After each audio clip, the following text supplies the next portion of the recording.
Ce jour dédié pour l'élévation de l'âme de Eli Daon Ben Mas'ouda. Dans les yeshivot, dans les Talmud Torah plus précisément, les yeshivot, ça commence à l'âge de 14 ans environ ici en Israël. Avant, ils sont au Talmud Torah, les jeunes gens orthodoxes. Et il y a une coutume qui est assez répandue dans pas mal de Talmud Torah, c'est que le jour de leur bar mitzvah, quand ils ont leurs 13 ans, alors bon, ils font la grande fête avec la famille, etc., dans un salon, mais quelques jours avant, quelques jours après, ils font aussi une petite fête dans la classe. Là-bas viennent la famille proche, tous les élèves, bien sûr, certains rabbanim de Talmud Torah, certains rabbanim invités, et c'est un moment comme ça, très sympathique entre élèves, tout le monde... quelques jours auparavant déjà se prépare pour décorer la classe et puis amener aussi un beau buffet.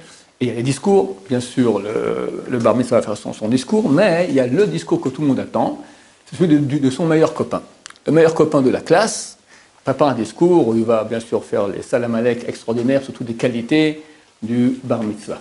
On attend quelqu'un qui sache bien parler, qui présente bien, qui saura faire rire l'assistance, en même temps aussi faire des choses un peu profondes et belles avec quelqu'un de bien.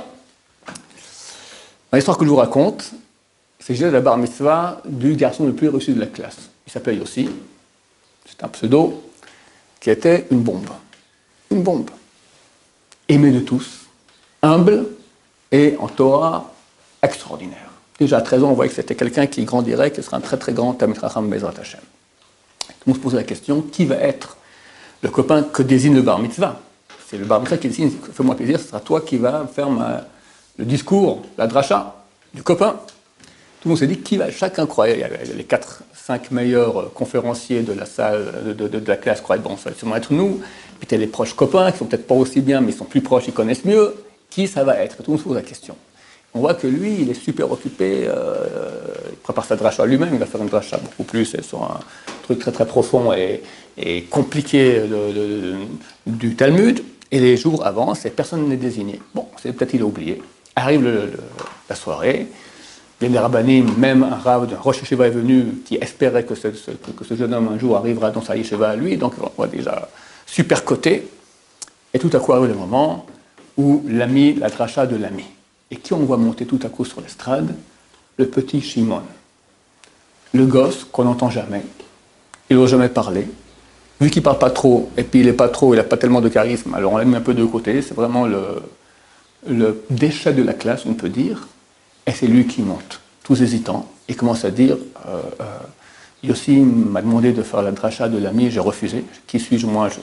Il m'a tellement supplié qu'à la fin j'ai accepté.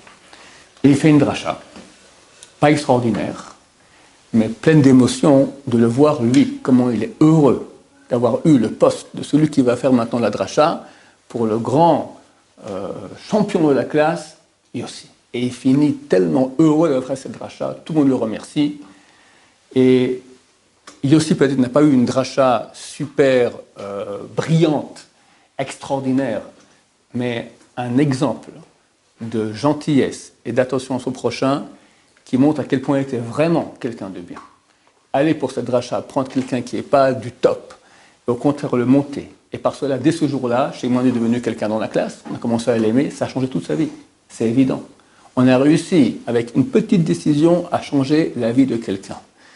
Quelqu'un m'a écrit, il y a quelques années, qu'il a beaucoup blessé un jeune homme de sa classe, entre 12 et 15 ans. Il faisait les 400 coups. Lui, il était le grand champion de la classe, et lui, c'était un peu... Et les faibles, toujours, on leur tombe dessus. Et ayant grandi, maintenant il a déjà 20-25 ans, il comprend qu'il a fait beaucoup souffrir. Alors il a repris contact avec lui, et il écoute, je fais beaucoup de mal, là je m'excuse. Il dit, je ne peux pas t'excuser.